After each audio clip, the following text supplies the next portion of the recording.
You ask Tiger to calculate. This deals with linear inequalities with one unknown.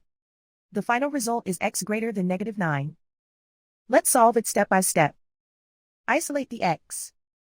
Divide both sides by 4.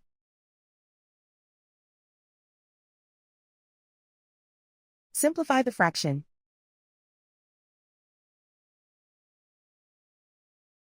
Find the greatest common factor of the numerator and denominator.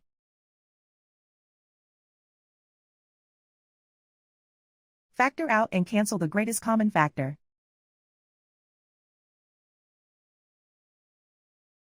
Plot the solution on a coordinate grid.